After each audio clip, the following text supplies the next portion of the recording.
اگر گھر کے اندر عورت اچھی ہوتی ہے تو گھر جنت کا نمونہ بن جاتا ہے، اگر گھر کے اندر عورت اچھی ہوتی ہے تو گھر کے اندر ماحول اچھا ہو جاتا ہے، اگر گھر کے اندر عورت اچھی ہوتی ہے تو مصلی نماز گھر کے اندر بچھنے لگتا ہے، اگر گھر کے اندر عورت اچھی ہوتی ہے تو گھر کے اندر حضرات محترم ماحول اچھا پیدا ہو جاتا ہے، اگر گھر کے اندر عورت اچھی ہوتی ہے تو پیدا ہونے والے بچے بھی اچھے ہوتے ہیں، اگر حضرات گھر کے اندر نیک دلہن آ جاتی ہے تو خدا کی قسم دنیا کے اندر ہی ایسا محسوس ہوتا ہے جیسے حضرات گھر کے اندر جنت کا نمونہ گھر بن گیا ہو۔ اس لیے حضرات یہ یقین کر لیجئے، ارادہ کر لیجئے، عزم کر لیجئے کہ ہم نکاح کریں گے تو حضرات دیندار لڑکیاں تلاش کریں گے، دیندار عورتیں تلاش کریں گے، گھر کے اندر لیے حضرات دیندار بہویں تلاش کریں گے، اس لیے کیونکہ اگر دیندار بہو گھر کے اندر آ گئی تو میرا یقین و ایمان یہ کہتا ہے کہ تمہاری آنے والی نسلیں بھی کامیاب ہو جائیں گی۔ اس کی وجہ یہ ہے کہ اگر حضرات ماں ہاجرہ ہوتی ہے تو بیٹا اسماعیل ہوتا ہے، ماں آمینہ ہوتی ہے تو بیٹا محمد رسول اللہ ہوتا ہے، اور اگر ماں ام الخیر ہوتی ہے تو بیٹا غوث اعظم ہوتا ہے۔ اس لیے حضرات نکاح کرتے وقت یہ مت دیکھو کہ حضرات نکاح کہاں پر ہو رہا ہے، بلکہ نکاح کرتے وقت یہ دیکھو کہ حضرات نکاح نیک لڑکی کے ساتھ ہو رہا ہے کہ نہیں ہو رہا۔ بڑا ضروری ہے حضرات نیک لڑکی کو دیکھنا، بڑا ضروری ہے نیک لڑکی تلاش کرنا، اچھا گھرانہ تلاش کرنا، دیندار گھرانہ تلاش کرنا۔ حضرات جانتے ہیں آپ حضرات فتح مکہ کے موقع پر جب مصطفیٰ جان رحمت فاتح مکہ بن کر مکے کے اندر داخل ہوئے، اور مکے کے اندر داخل ہونے کے بعد صحن کعبہ کے اندر جب انتظار کیا جا رہا تھا مصطفیٰ جان رحمت کا، اور لوگ انتظار کرتے ہوئے سوچ رہے تھے کہ مصطفیٰ جان رحمت تشریف لے کر کے آئے ہیں، نہ جانے مصطفیٰ کا قیام کہاں پر ہوگا، مصطفیٰ کا خیمہ نصب کہاں پر ہوگا، مصطفیٰ جان رحمت آرام کہاں پر کریں گے۔ حضرات مکے کو فتح کرنے کے بعد جب کام و کاج سے مصطفیٰ جان رحمت فارغ ہو گئے اور مکے والے سر جھکا کر کے نبی کی بارگاہ میں کھڑے ہو گئے، تمام مجرم نبی کی بارگاہ میں سر جھکا کر کے کھڑے ہوئے ہیں، تو کسی نے آ کر کے پوچھا تھا یا رسول اللہ اب تو فراغت حاصل ہو چکی ہے، سرکار آپ فاتح مکہ بن چکے ہیں، یا رسول اللہ مکہ آپ کے زیر نگی آ چکا ہے، سرکار آپ بتائیے کہ آج آپ کا قیام کہاں پر ہوگا، کیا آپ کسی رئیس مکہ کے یہاں پر ٹھہریں گے، کیا کسی امیر کے یہاں پر آرام کریں گے، کیا صحن کعبہ میں آپ کا خیمہ نصب کیا جائے گا؟ تو مصطفیٰ جان رحمت ارشاد فرماتے ہیں اے میرے صحابہ سنو، اے میرے جانثاروں سنو، نہ تو میرا خیمہ صحن کعبہ میں نصب ہوگا، نہ میں کسی مکے کے رئیس کے گھر پر ٹھہروں گا، نہ میں کسی امیر زادے کے یہاں پر قیام کروں گا۔ اگر تم مجھ سے پوچھنا چاہتے ہو کہ میرا خیمہ کہاں پر نصب کیا جائے تو میرا خیمہ کہیں اور نصب مت کرو، بلکہ میرا خیمہ میری بیوی حضرت خدیجۃ الکبریٰ کی قبر کے قریب نصب کر دو۔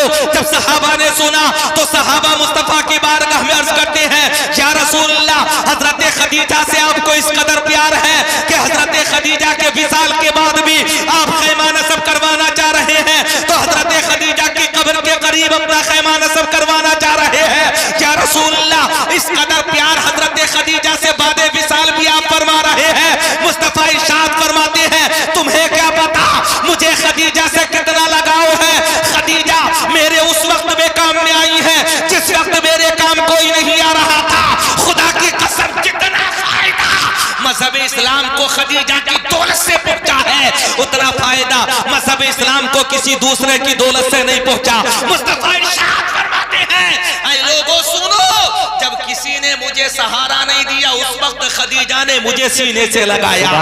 سبحان اللہ۔ میرے جسم پر پتھروں کی بارشیں کیا کرتے تھے تو مجھے تسلی دینے والا کوئی اور نہیں ہوتا تھا بلکہ حضرت خدیجۃ الکبریٰ ہوتی تھی۔ جس وقت میں اسلام کے ماننے والے بے پناہ غریب تھے، اگر کسی نے اپنے خزانوں کے منہ کھولے ہیں مذہب اسلام کے لیے تو وہ حضرت خدیجۃ الکبریٰ ہے۔ صحابہ سننے لگے حضرت خدیجہ اور مصطفیٰ جان رحمت کی محبت کے واقعات، اور جب سنے گئے تو صحابہ کی آنکھوں کے اندر آنسو آ گئے۔ حضرات تاریخ اٹھا کر کے دیکھو ایسی وفادار بیوی کہ جو ہر قدم پر مصطفیٰ کے ساتھ رہی ہو، مصطفیٰ کے سجدے غار حرا میں ہو رہے ہیں تو حضرت خدیجۃ الکبریٰ غار حرا میں مصطفیٰ کے لیے کھانا لے کر کے جا رہی ہے، مصطفیٰ فاقے سے تو حضرت خدیجہ بھی فاقے سے، مصطفیٰ کھا رہے ہیں تو حضرت خدیجۃ الکبریٰ بھی کھا رہی ہے۔ گویا حضرت خدیجہ نے کہہ دیا کہ دولت کے وقت میں ساتھ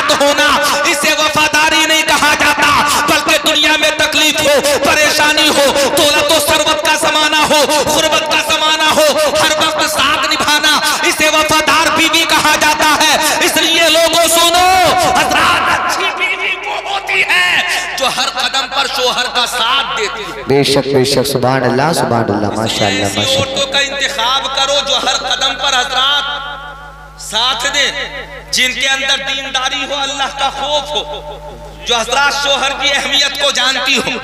آج کے زمانے میں تو میں اور آپ حضرات بہک جاتے ہیں، بھٹک جاتے ہیں.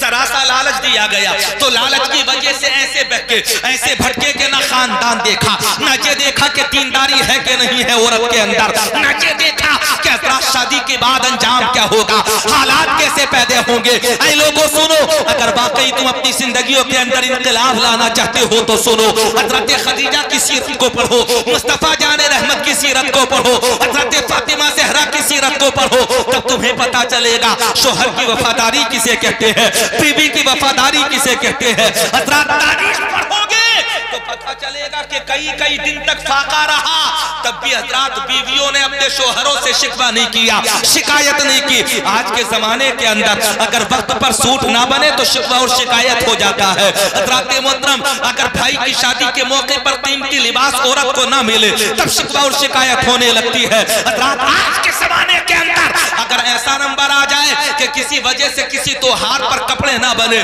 تب حضرات بیوی کہنے لگتی ہے کہ مجھے اس گھر میں آنے کے بعد ملا ہی کیا ہے، وقت پر کبھی کپڑے نہیں ملے. طرح کی شکایتیں، طرح کے شکوے ہونے لگتے ہیں، طرح کی باتیں ہونے لگتی ہیں.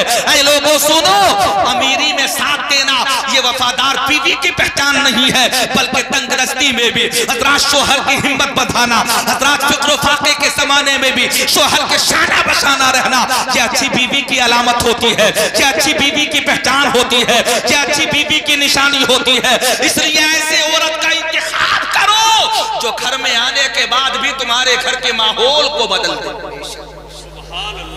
بڑا ضروری ہے حضرات، ورنہ تو دور پرفتن ہے، حالات ناگفتہ بھی ہیں. ایسے بگڑے ہوئے حالات 2 بج گئے کہ نہیں بجے صوفی جی؟ ماشاءاللہ.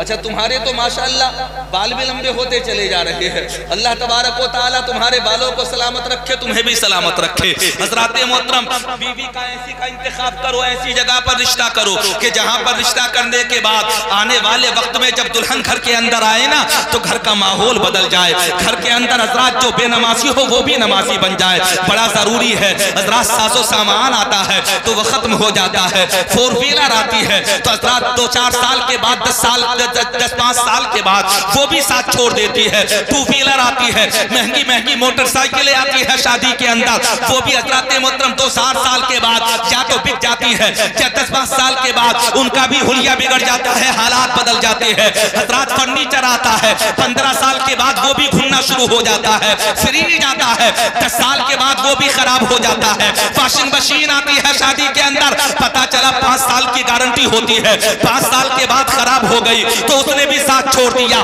ایک اکیلی عورت ایسی ہوتی ہے جو زندگی بھر ساتھ دیتی ہے. اور حضرات زندگی میں کبھی خوشی کا موقع بھی آتا ہے، کبھی غم کا موقع بھی آتا ہے، کبھی مشقتوں کا زمانہ بھی آتا ہے، کبھی خوشحالیوں کا دور بھی آتا ہے.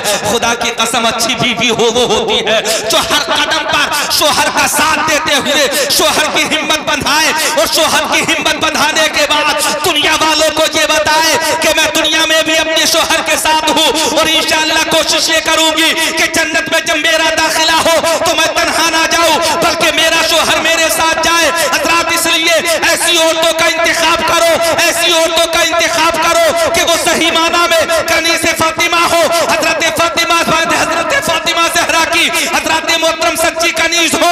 میرا یقین و ایمان یہ کہتا ہے اگر ایسی بیوی تمہیں مل گئی تو تم بھی کامیاب، تمہاری نسلیں بھی کامیاب، تمہارا گھر بھی کامیاب. اور ایسے گھر کے اندر بے برکتی پیدا نہیں ہوتی جس گھر کے اندر کنیز فاطمہ ہو. بے شک نعرہ تکبیر، نعرہ رسالت، نعرہ غوثیت، مسلک اعلی حضرت، فیضان اعلی حضرت، جشن شادی خانہ آبادی